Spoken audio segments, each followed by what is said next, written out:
Selamat datang di pembahasan Joko Anwar's Nightmares and Daydreams. Untuk episode ketujuh ini berjudul P.O. Box, bercerita mengenai seorang penafsir berlian yang kembali mencari saudaranya yang telah lama hilang setelah menemukan adanya petunjuk baru. Kurang lebih seperti itu dari sisi plotnya. Sedangkan untuk tema yang dibawa, menurut gue ini tentang acceptance, tentang bagaimana apa yang sudah terjadi ya mungkin memang sudah seharusnya terjadi gitu. Walaupun gue ngerti ya dari sudut pandang karakter utama yang ada di sini, dan setelah gue selesai nonton, menurut gue ini episode yang punya sisi mengerikan yang berbeda. Bagaimana semuanya tuh tertuju pada suatu tempat, tapi eskalasi menuju ke sana itu yang menurut gue dapet banget sih di sini. Bagaimana semuanya dimulai dengan hal yang simpel, tentang mencari orang, terus mengikuti clue yang ada juga, sambil kita tuh dibuat nyaman ya untuk melihat dari sisi ceritanya. Dan ketika kita tahu mengenai apa yang terjadi di sini, di situ tuh gue baru sadar kalau ternyata ya seperti itu gitu. Bisa dibilang mungkin lebih ke tahu-tahu udah sampai di titik ini aja sih. Karena semuanya tuh berjalan dengan cepat dan padat juga. Gue juga suka dengan koneksi yang terjadi di sini ya. Bagaimana semuanya tuh pada akhirnya ya terhitung masuk akal gitu. Walaupun tetap meninggalkan pertanyaan baru juga. Selain itu, cerita ini juga pas untuk di bagian akhir ya. Dan ngebuka kisah yang menarik juga untuk dibahas sebenarnya. Buat gue ending yang ada di sini tuh terhitung keren, dan ketika itu masuk, gue sih seneng banget ya karena apa yang gue harapkan ya ternyata kejadian gitu di sini. Gue sempat ngebahas sedikit kemarin di review episode 6 mengenai hal ini.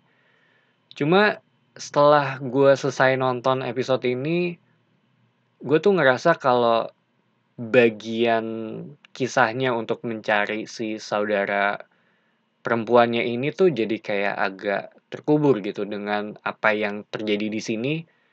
Karena buat gue ya ini tuh jadi kayak semacam pijakan aja untuk ke sesuatu yang lebih besar dan lebih menarik juga. Selain itu, kalau ngomongin hal yang gue kurang suka, itu ada satu scene di dalam lift yang jadinya tuh kayak agak terlalu menjelaskan ya, dan menggiring pemikiran penonton juga untuk lebih ke siap-siap mengenai apa yang akan terjadi. Dan dampaknya adalah ya menurut gue sih elemen of surprise-nya jadi hilang gitu. Tapi balik lagi ini hal yang subjektif ya.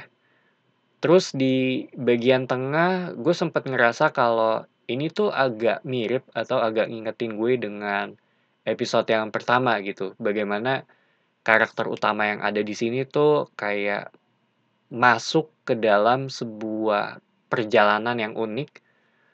Mungkin dari sisi tempatnya juga agak mirip ya. Tapi secara keseluruhan menurut gue sih ya terhitung mirip sih dengan episode pertama ini. Dan kalau ngomongin episode yang gue suka, sejauh ini gue suka dengan episode yang pertama, episode ketiga juga oke, dan episode ketujuh. Karena menurut gue ketiga episode itu tuh yang paling kuat ya. Memberikan jawaban sekaligus memberikan pertanyaan juga. So, episode ketujuh salah satu episode favorit gue, episode yang menjelaskan mengenai ini tuh series tentang apa. Dimulai dengan suatu hal yang simpel dan berjalan menuju ke sebuah pertanyaan baru. Atau bisa dibilang kayak memberikan jawaban sekaligus memberikan pertanyaan lainnya.